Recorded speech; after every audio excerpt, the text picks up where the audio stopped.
Hi, good day, everyone. My name is Nur Ain Azida binti Abdullah. So you guys can call me Miss Nida. Okay, as you guys know, I'm going to teach you the subject of fundamental of tourism. Okay, and you might know that for these classes we will conduct an online classes.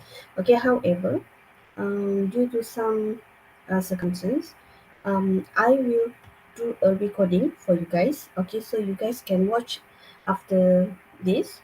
Okay, you can watch this video during our time for this subject, or you guys can also watch this recording when you guys are free. Okay, however, I will upload this video for the classes on Monday and also on Thursday. Okay, but currently for this week, I'm not be able to submit this to make a video for you guys for the past Monday. Okay, so you guys will watch this video on Thursday. Okay, so how we are going to do? Okay, we will I will record the teaching. Okay, so you guys can watch after you guys finish. Uh, and do the assessment or tutorial that I will give in the system. Okay, or anything you can just contact me in the group WhatsApp, or you can personal me. Okay, I will reply to all of you, and I will try to answer all that you didn't understand during the lecture. Okay, so first, for the first classes, normally, what we are going to learn is about the introduction. Okay, so for today, I will give a lecture on the introduction of tourism. Okay, um, it is a if we meet, okay, if we have face to face, I would like to know why you choose tourism. Okay, why you choose to continue your study in tourism. Okay, what do you expect from tourism? Okay, so this is your first task. Okay, later you can answer, and yeah, you can there is no right or wrong answer. You may share with your own opinion. What do you expect when you learn, or when you choose um, to continue to further your study in tourism management? Okay, so um, let's go for the lecture. Okay,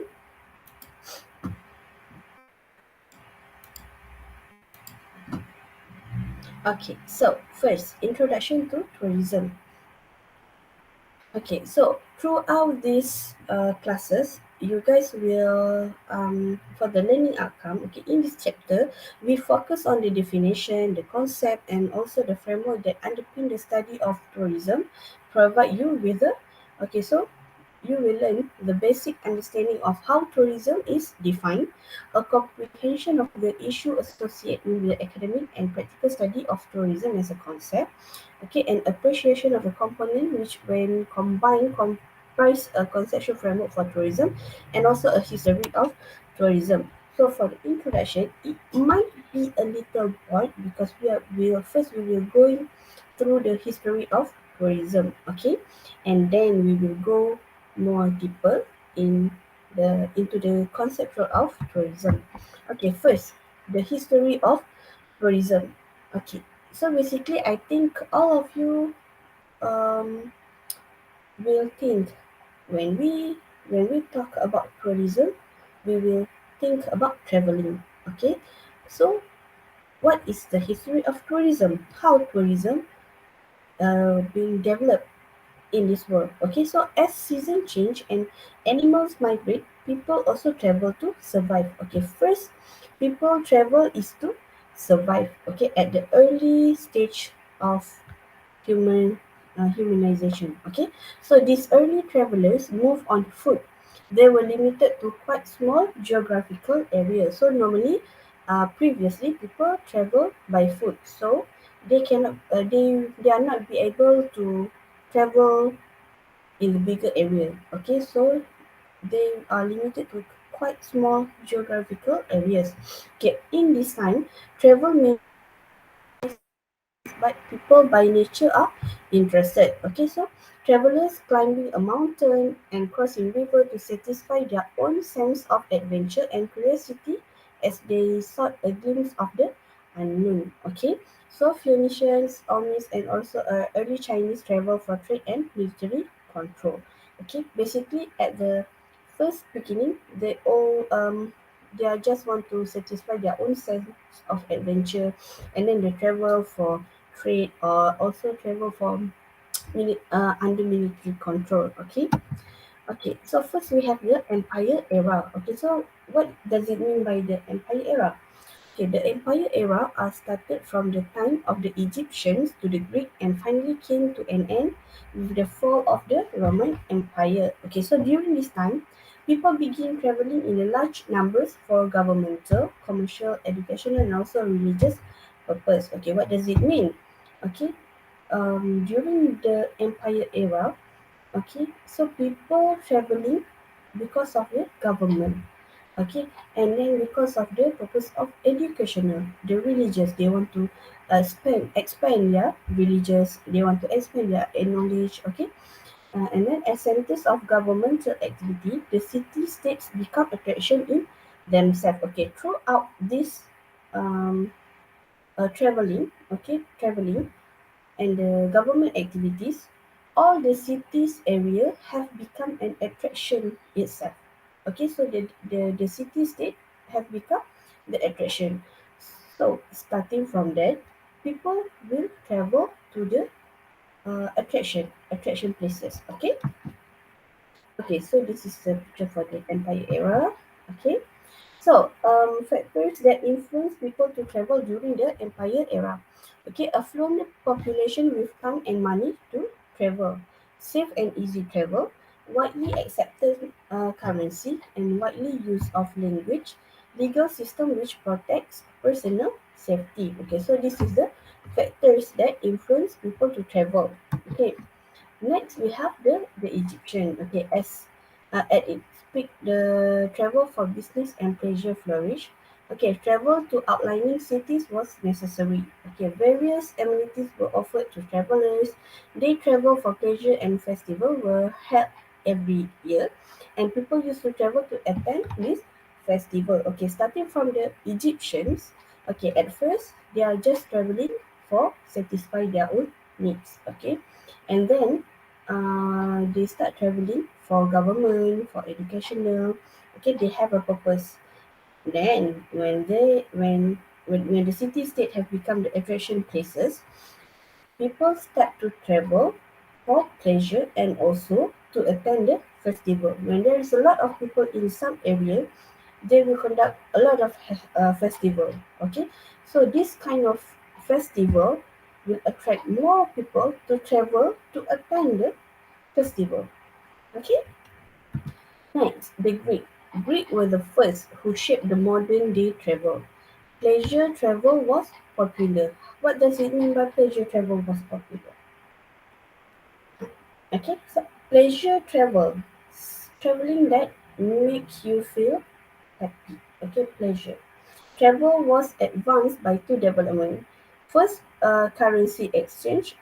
Second is communication.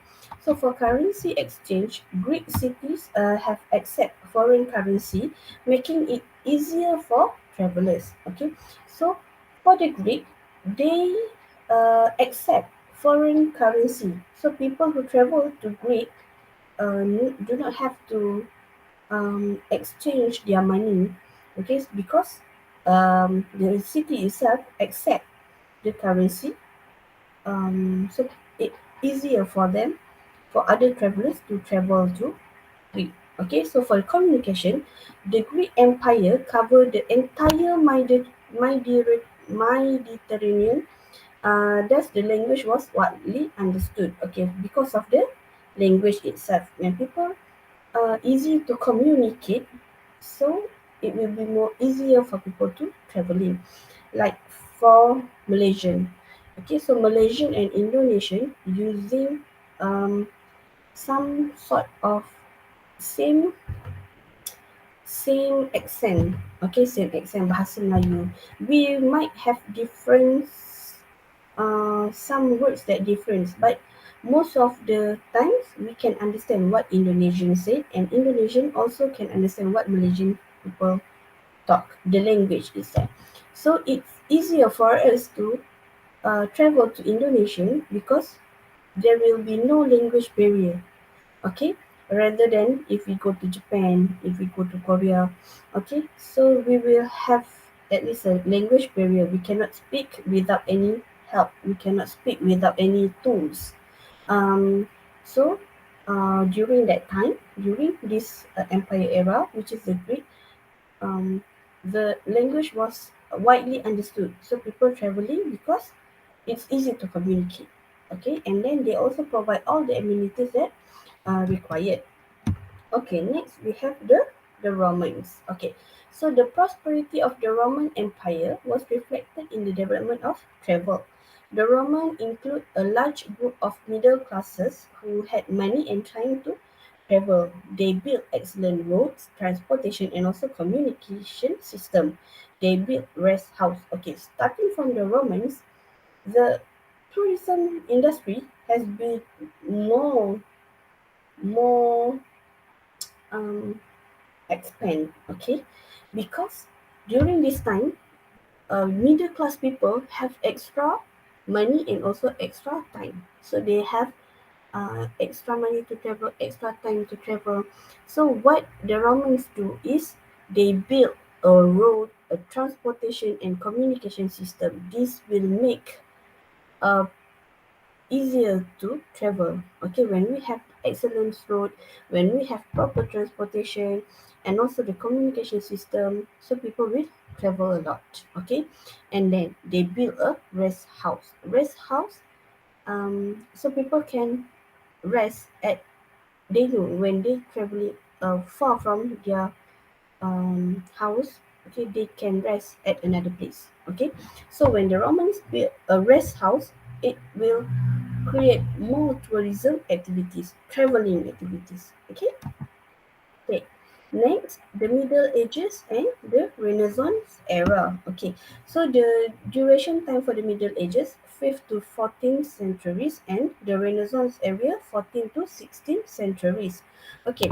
Travel almost disappeared during the Middle Age, where travel became dangerous and sporadic. Okay, so the feudal system that eventually replaced Roman rule result in many different autonomous domains. Okay, this breakdown in a previously organized and controlled society result in the fragmentation of transportation system, currency and language, making travel a difficult and sometimes dangerous experience. Okay, because we know at this um, time, okay, so we have a lot of wars. Okay, so traveling become dangerous. Okay, um, and then there is a lot of situation that restricted people to traveling. Okay, because the traveling basically become very dangerous experience, so people will not take the risk to travel. Okay, the travel situation during the Middle Age is transportation and safety decline. Okay, because of wars and everything, so people cannot use transportation. Okay, so the safety cannot be secure. Okay, people cannot guarantee the safety. Okay, and then less acceptance of currency and less knowledge of common language because of there's a lot of people who traveling. Okay, and then a lot of war, so people from another country go to another country, so there is a lot of language, so there is no common language. And then each country have their own currency, which is difficult to for the destination to receive the currency uh, not from their own currency. Okay, and then some travel by crusaders to Holy Land. Okay, so Holy Land. Okay, and then Marco Polo history travel in the late of 13th century. Okay, so this is the travel situation during the Middle Ages. Okay, so this is If you guys can look, okay, so this is the traveling path. Okay, so how people travel. Okay, the picture is not very clear. Okay, but you can see lah. Okay, this is the flow. This is the flow. Where they go. Okay. Next, okay, so the rebirth in travel emerged slowly during the Renaissance era, 14th to 16th centuries. Okay, from the Middle Age to the Renaissance era. Okay, so the merchant began to venture farther from their village as the church and the king and queen brought larger geographical areas under their control. Okay, so basically this is through war lah. Okay, the trade routes slowly began to reopen as commercial activities grew and the merchants ventured into the new territories. Okay. Increased interest in travel for commerce and also pleasure. Okay, basically when they start to reopen, um, started to travel again, this is because they reopen the commercial activities. Okay, so they reopen the trade punya business. Okay, so traveling has become for commerce and also pleasure. So both. Okay, so people will travel for business activities and also for pleasure. Okay, next we have the Grand Tour era. Okay, for the Grand Tour era, we trend of luxurious travel started by wealthy English. Okay, so at this time, the trend has become the traveling has become a trend for luxurious travel. So people spend money for traveling. Okay, and then developed as a status symbol and spread throughout the Europe. Okay, so the travel activities has been developed through the Europe area. Okay, so the goal was to experience the civilized world and study the arts and science. Okay, mostly the travel people who travel will the goal for traveling was to experience the civilized world. Okay, civilized world means area that have been developed, well developed, um, have technology. Okay, and then this travel often lasted for several years. Okay, growth in travel for business reason. Okay, so traveling become growth for business punya purpose lah. Okay, next. Okay, next we have the mobility era, which is from 18,000 and 1944 lah. Okay, so during this era, okay, so growing economic prosperity, increase in system, modes and speed of travels, such as railroads, and also steamships. Okay, Thomas Cook developed tour package for mass travel and invention of automobile and airplane expand freedom to travel. Okay, during this time, economy is really boost. Okay, so when economic boost, there is a lot of like previously the art and science also developed. So there's a lot of new things come, which is such as speed of travel, which is referred to the using of railroad, steamship. Okay, so people can travel in a large amount of people um, using the new routes. Okay, so and then Thomas Cook is the first person that come up with a tour package for mass travel. Come up with a package for traveling for a large number of people. Okay, mass travel refer to the large number of people. Okay, mass, a big number. Okay, and then invention of automobile and airplane expand freedom to travel. Okay, so when there is the invention of automobile and also airplane, people have a lot of choice to traveling. They have a lot of option to traveling using different type of transportation. Okay, so in 1841, Thomas Cook organized the first tour for a group of 570 to attend a temperance rally in Leicester, England. Okay, so the trip was complete with a picnic, lunch, and also brass band. Okay, so the immediate success of the first venture and the demand for more assistance in making travel arrangement led Cook into the full-time business provide travel service. Okay, so Cook is the first first person that provide travel service to others people. Previously, all people when they want to travel, they need to travel by their own self. Okay, so Cook come up with the tour package. Okay, so now the modern era. Okay, from 1945 until now, paid vacation introduced in the early 9000, one 1900. Okay, make leisure travel possible for working and also middle class. Okay, like previously, we know that only high class people that can travel in. Okay, but during the modern era, whoever work and also middle class, they also possible for leisure travel activities. Okay, so millions of people were introduced to international travel during the World War II. Okay, during World War II, people already introduced with the concept of international travel. Okay, so you travel internationally from another country to another country. Okay, so, post-war prosperity made mass ownership of automobiles possible. Advent of jet travel shortened the travel time. Okay, so they know when we travel using jet, when we travel using airplane, it will save a lot of time. Okay, so it will shorten travel time.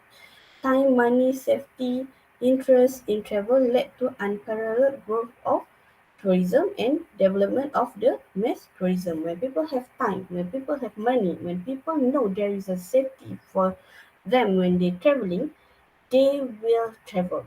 And this is the growth of tourism itself. Okay, so this is how the mass tourism have been developed. Okay, because people have time, people have money, people have safety. Okay, three basics when people want to travel: time, money, and safety. Okay, so this is the milestone, the summarization from the history of traveling. Okay, so there's a lot of point for um, traveling for the tourism history. Okay, so this is the summarization. Okay, so you may look into this. Okay, so next, tourism myth and realities. What is tourism myth and what is the realities itself? Okay, so the myth, okay, mythos. Okay, the majority of tourism in the world is international. But the reality is, tourism in the world is predominantly domestic. Domestic means people traveling their own country. Okay, so domestic tourism accounts for about 80% of the trip. Okay, mostly people having trips. 80% of them is only focused for domestic tourism, not international tourism. Okay, so they only travel in their own country or in their own state. Okay, so like we as a Malaysian, okay, so we might traveling, not we are not going to travel to Indonesia, Thailand, Korea, Japan, or so on. But in the realities, 80% of people traveling, they choose to travel for domestic tourism, which is we go inside our country first. Okay, next, okay, most tourism journey in the world are by air as tourists jet set from country to country. Okay, so this is the another myth. People thought that most tourism need to use air transportation. Okay, however, the majority trips are surface transport, mainly by car.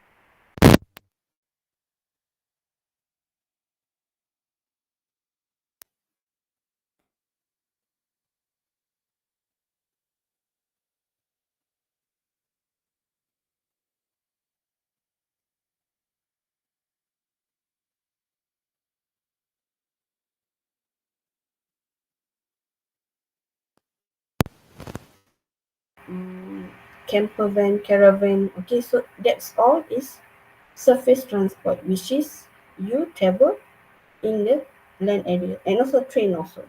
Okay, Next, the myth. Okay, tourism is only about leisure holiday.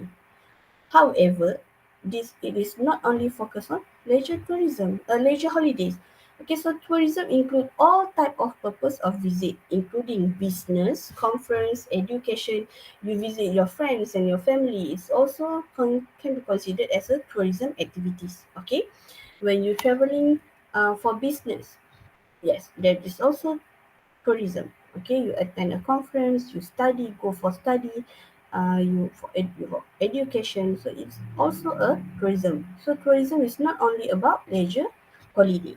Okay, next, employment in tourism means substantial travel and the chance to learn language. Okay, it's a myth. Okay, so for the realities, most employment in tourism is in the hospitality sector and involve little travel.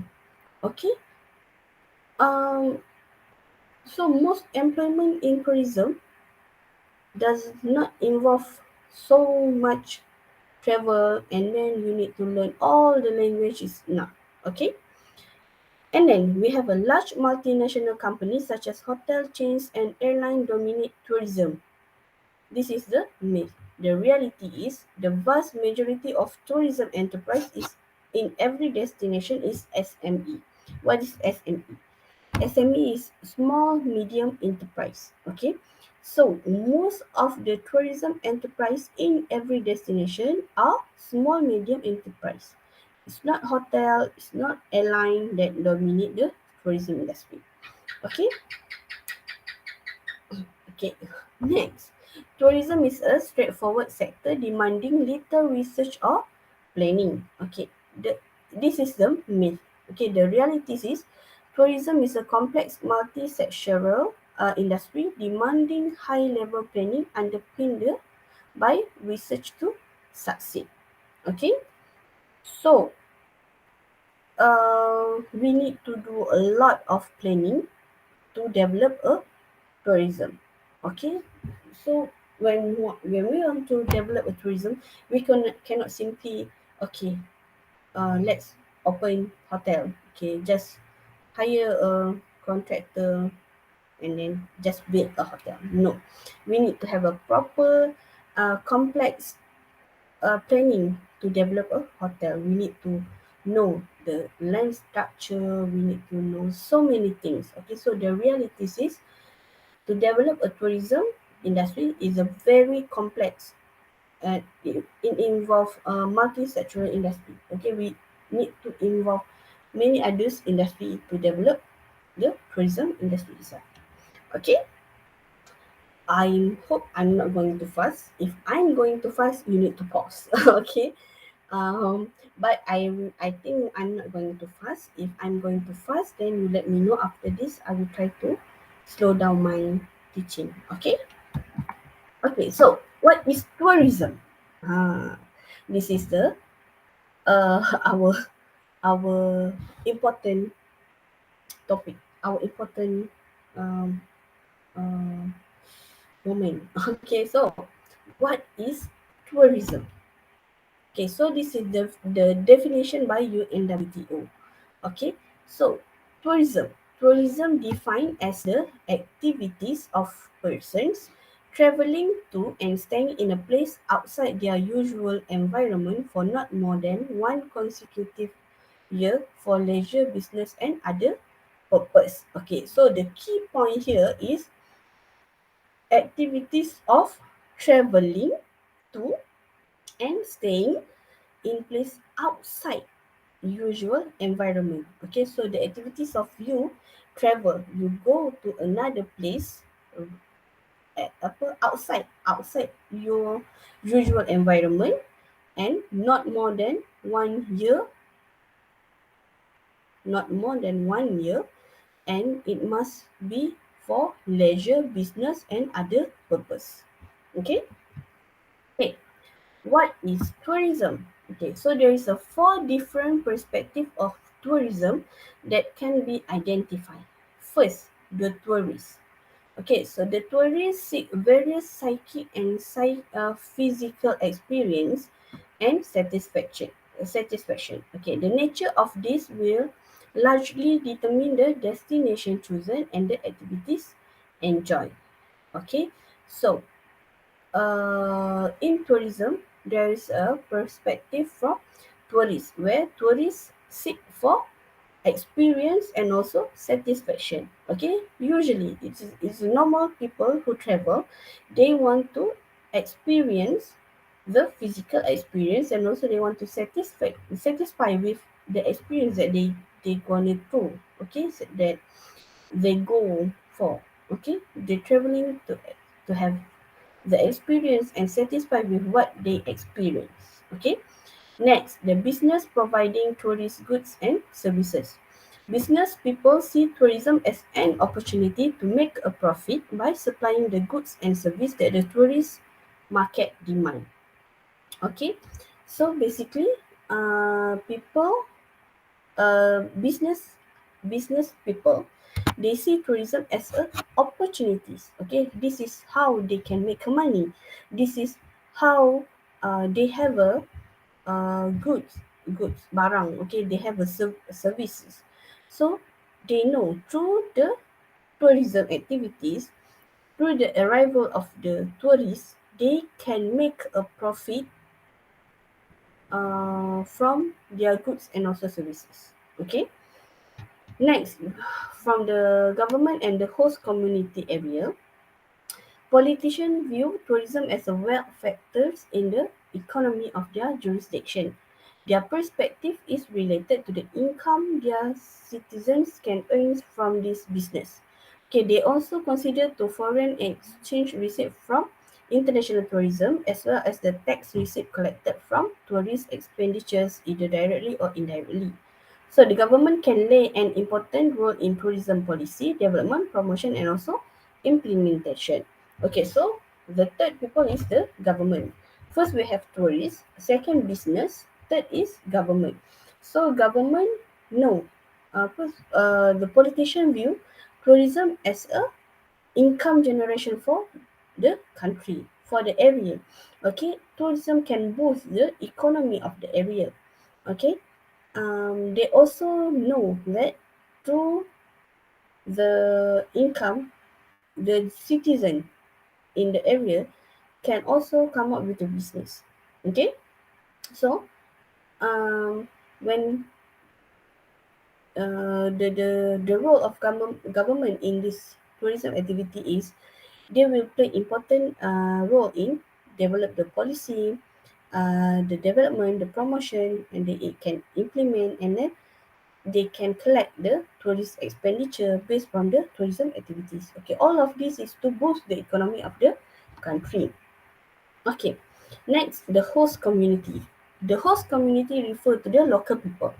Okay, so local people usually see tourism as a cultural and employment factors of importance to this group. For example, is the effect of the interaction between large number of international visitors and residents.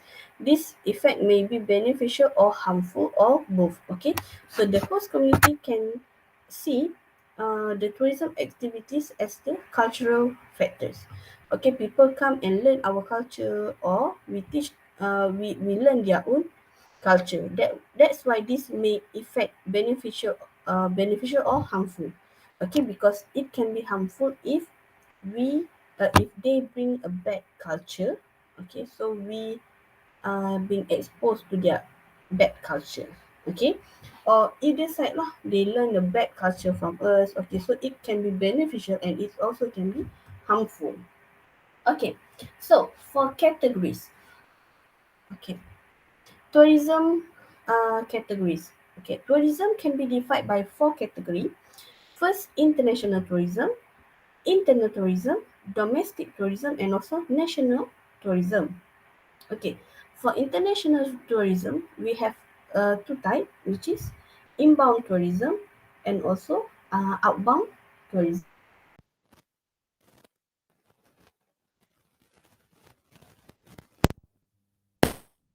Okay, like we know, international, when we say international, that means it's between a country to another country, and to others country. Okay, so inbound tourism. In Okay, remember, inbound, that's mean visit to a country by non-resident. Okay, so others people from others country come to our country, it was inbound. Okay, okay, and then for outbound, from the our country to another country. So visit by resident of a country to another country. Okay, so when we travel, for example, okay, when we travel to Indonesia, we are the inbound tourism for Indonesia. Okay, but we are outbound tourism for our country, from our country. Okay, because we go to outside of the Malaysia. Okay, but from the when the Indonesian come to Malaysia, okay, it will become inbound tourism because another people from another country come to our country. Okay, so that's mean by international tourism, inbound and outbound. Okay, next we have internal tourism.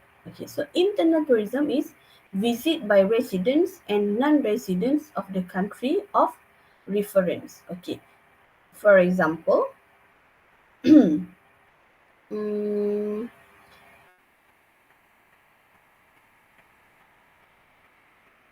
from people from Malaysia and people from Indonesia, we go traveling to other state in Malaysia. So, uh, internal tourism. Okay, we have a resident and also we have another people from a country, but okay, like Indonesian people come to Kuala Lumpur, and then there was apa like meet another person from Kuala Lumpur. So a Malaysian and an Indonesian from Kuala Lumpur visit Johor in Malaysia. Okay, so that is internal tourism. It's same as a domestic tourism. Okay, but domestic tourism is visit by residents of a country to their own country. So Malaysian, we visit from Johor, we go to Melaka. From Melaka, we go to Perak. From Perak, we go to Kedah, and like that. Okay.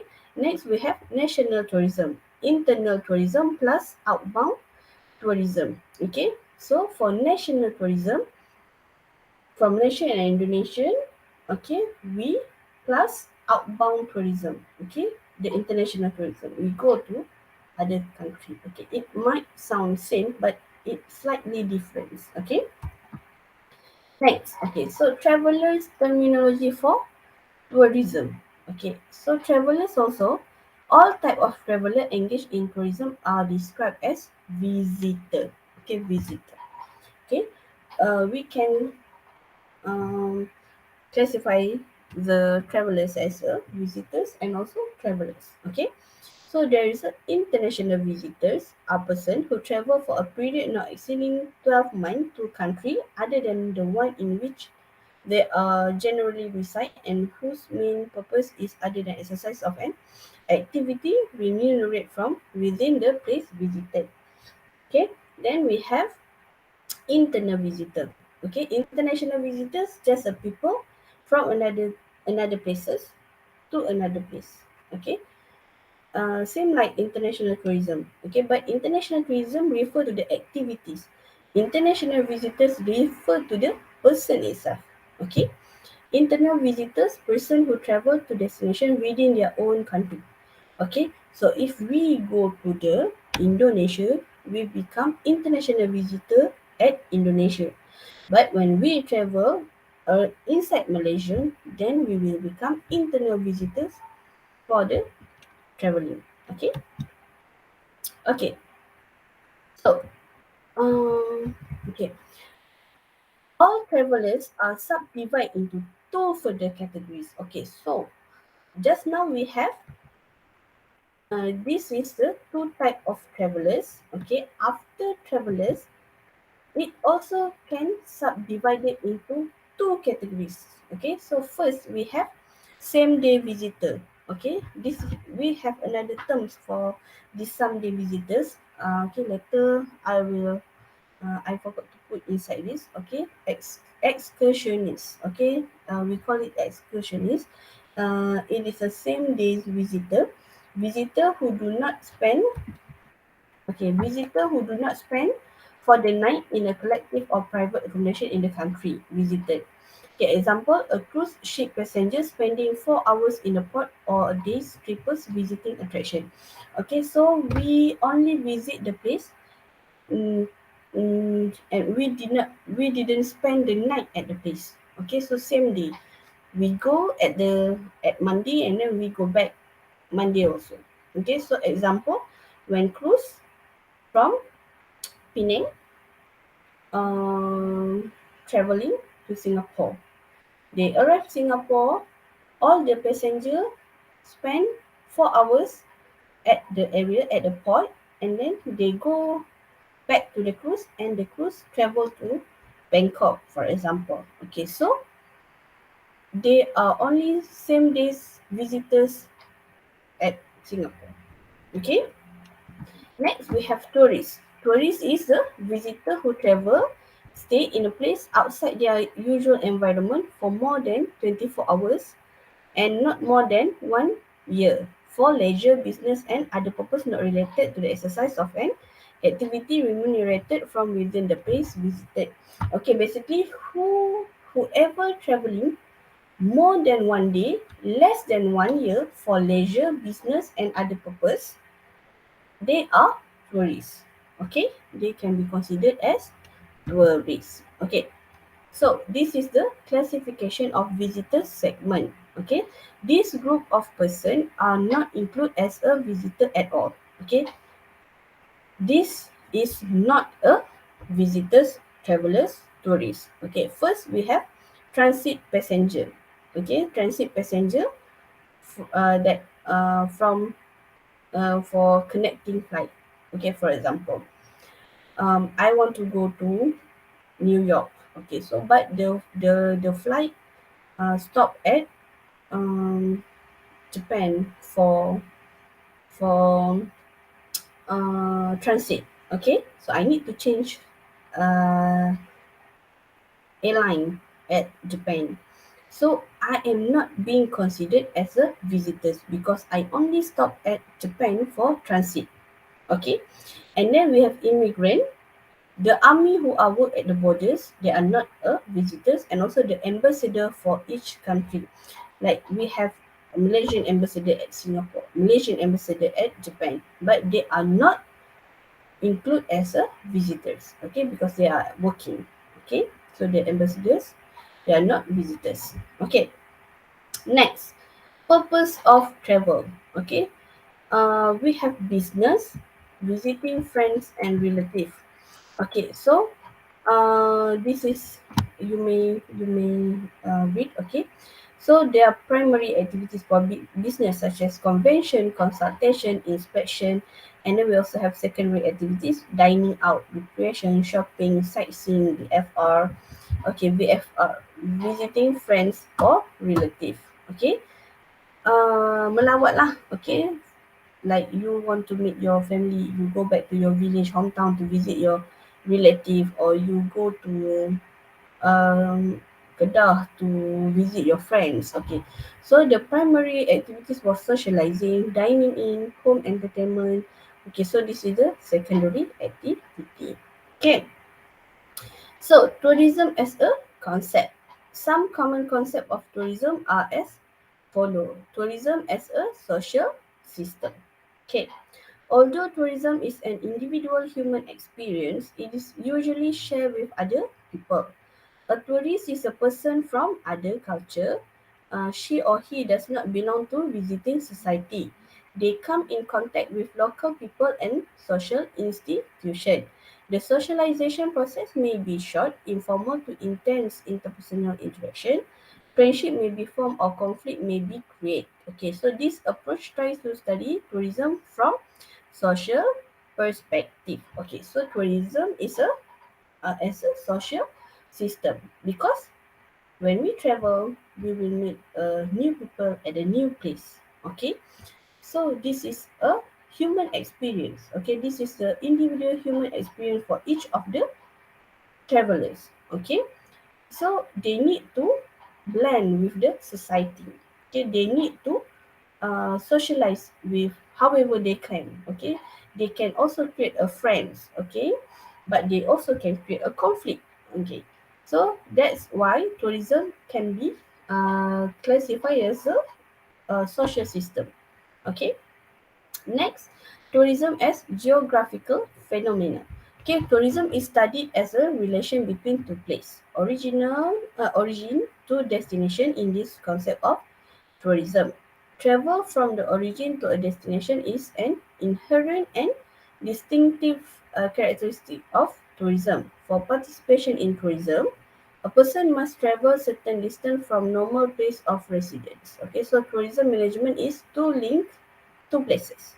Okay, basically tourism as a geographical phenomenon, because lah to travel we need from another place to another place. Okay, so the tourism itself have linked two places.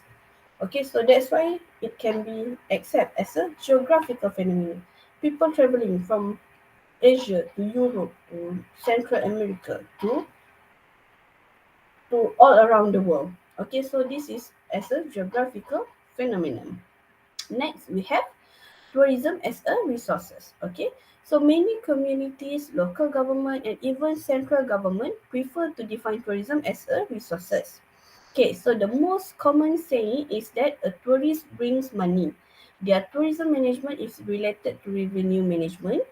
Local bodies and also communities are interested in adding tourism into their system because of its potentiality to bring money from other regions with minimal effort and environmental impact. Okay, tourism can also be a positive force for the preservation of local site, traditional skills, and also cultural activities. Okay, so tourism can be a resources for communities, government, yes, from the community and also government. Okay, because tourism activities, when the tourists go to the local area or meet the community, then buy the product, buy for the service, so they can create a revenue, they can create the income, they can bring the money as small as it can be. Okay, so it was a positive force to the preservation for local site and for the cultural activities and so on. Okay, and then we have tourism as a business. Okay, so this is the most popular approach among the businessmen and to the people who work in the tourism industry. Under this, tourism is related to business. Okay, so this approach assumes that tourism is related to improve business efficiency, marketing, and also improving manpower. Okay, tourism is a business. Okay, basically tourism is a business. When you generate income from the activities, that was called a business. When you can generate income, it will become a business. Okay, so the businessman will really take any opportunities that they can to uh, assume that tourism can improve their business. So tourism can be defined as a business. Okay, and then we have tourism as an industry. This approach of tourism believes that tourism is not several business but is an industry. It is a group of several related business such as transportation, accommodation, food service, attraction, and event and many related activities. So when a industry is a combination of several other businesses. Okay, for tourism, we have transportation sector, accommodation sector, food service sector, attraction sector, event sector, retail sector. So all of these sector, when we combine, it can become an industry. Okay, so that's why tourism can be defined as an industry. That's why we call it as a tourism industry. Okay, so that's all for the introduction. Okay, so this is actually chapter 1.1. Okay, so next I will upload another video. Okay, wait. I will stop sharing first. Okay. Mm, okay. Okay. So that was the introduction of tourism. Okay. So basically, that is only part one, chapter 1.1. We also have